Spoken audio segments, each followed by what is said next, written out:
Chapter 1. This is London. Every year, more than 9 million people visit London. These people come from many countries.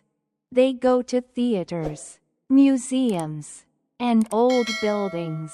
Some visit beautiful parks or have a drink in a pub. Many go to Oxford Street to shop or visit Harrods, a famous store. 2 million people visit the Tower of London. Another million visits St. Paul's Cathedral. London is a big and beautiful city with many things to see and do. Chapter 2. In the beginning. The name London comes from the Romans. There were people living here before the Romans came, but we know very little about them. The Romans came to England in the year 43 AD.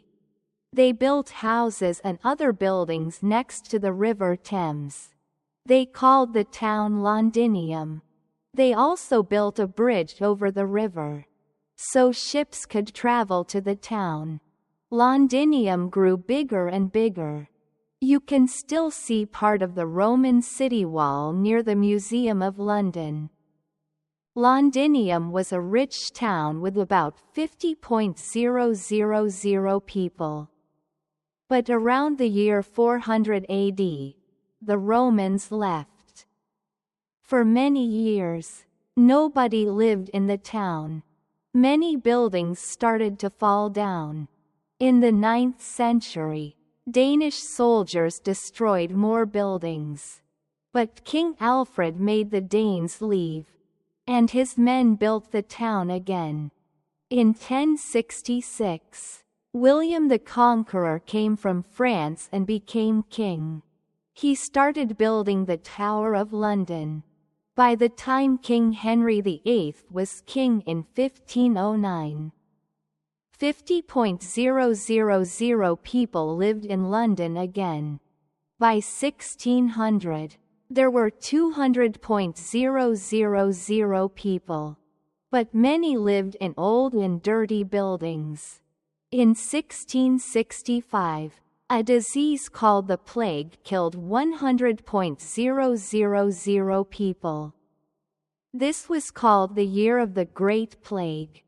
In 1666, there was a big fire called the Fire of London.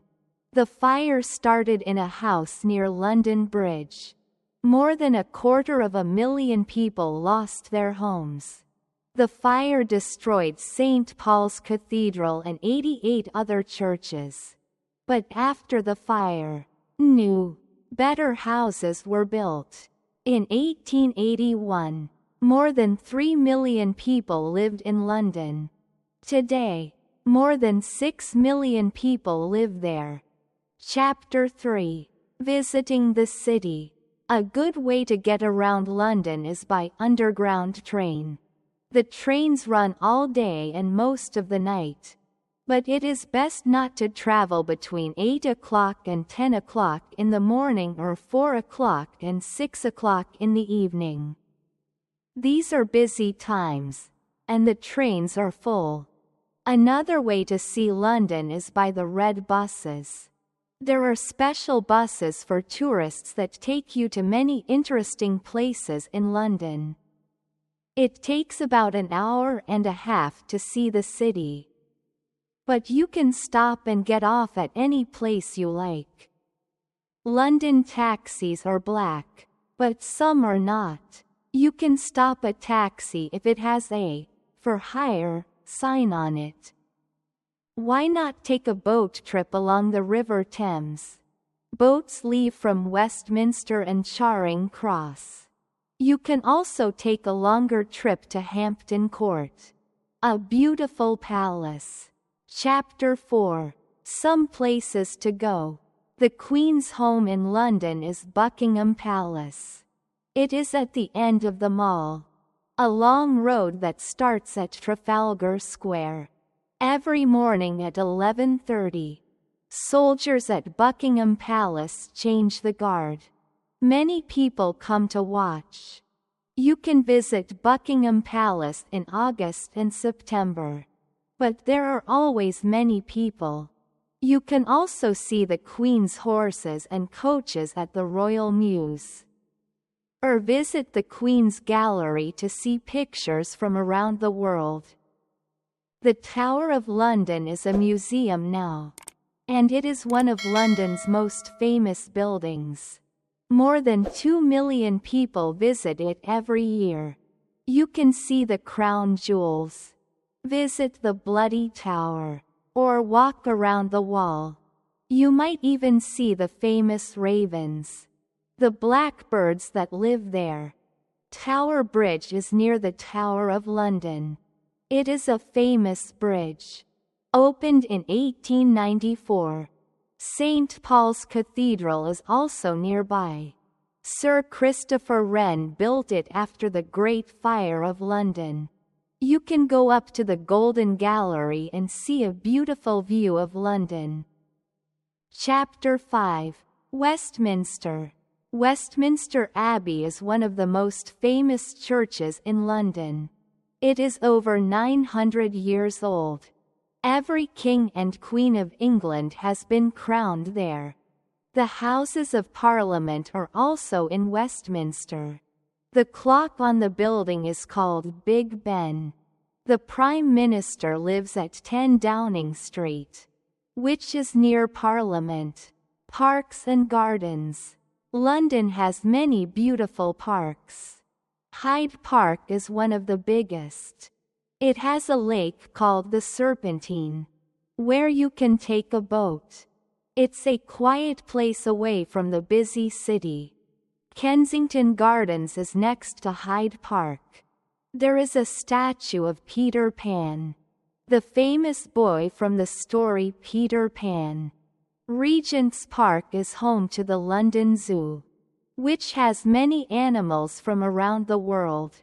You can also see plays in the park in the summer. Chapter 6. Shops and eating. One of the most famous shops in London is Harrods. It opened in 1849. Oxford Street has many big shops like Selfridges and Marks and Spencer. At Christmas, the shops are full of people, and you can see beautiful Christmas lights. If you like books, visit Charing Cross. It has many bookshops, including the famous Foyles. Covent Garden used to be a food market, but now it has shops, cafes, and street performers. London has many markets. Petticoat Lane Market sells cheap clothes. At Portobello Road Market, you can find old furniture and other items. You can eat food from all over the world in London. In Soho, you can find Italian, Chinese, and Japanese food. There are also many pubs where you can eat fish and chips. A popular English dish. Chapter 7. Going out. London's West End has some of the best theatres in the world. You can see plays like The Mousetrap, which has been showing since 1952. There are many cinemas in London, and you can get cheap tickets on Mondays. You can also hear music from around the world at places like the Royal Opera House or the Royal Albert Hall. London also has many sports. You can watch football games, like Arsenal versus Chelsea, or watch cricket at Lord's Cricket Ground. Chapter 8. Museums and galleries. The British Museum is the largest museum in Britain. It is free to visit. The Museum of London tells the story of the city. Another interesting museum is the Museum of the Moving Image, which is all about films and television. The National Gallery has over 2,000 pictures from famous artists. The National Portrait Gallery has pictures of famous people. Madame Tussauds is famous for its wax figures of famous people. You can see people like Abraham Lincoln, Mahatma Gandhi, and Charlie Chaplin. Chapter 9. Places and Parades. London City is the oldest part of the city. It is the home of the Bank of England. About 5,000 people live here. But during the week, nearly 500,000 people come to work in the offices and banks. Every year in June, there is a parade called Trooping the Colour to celebrate the Queen's birthday. In August, the Notting Hill Carnival has 2 big parades. And in November, you can see the Lord Mayor's show. London is a wonderful city with many things to see and do. Come and visit.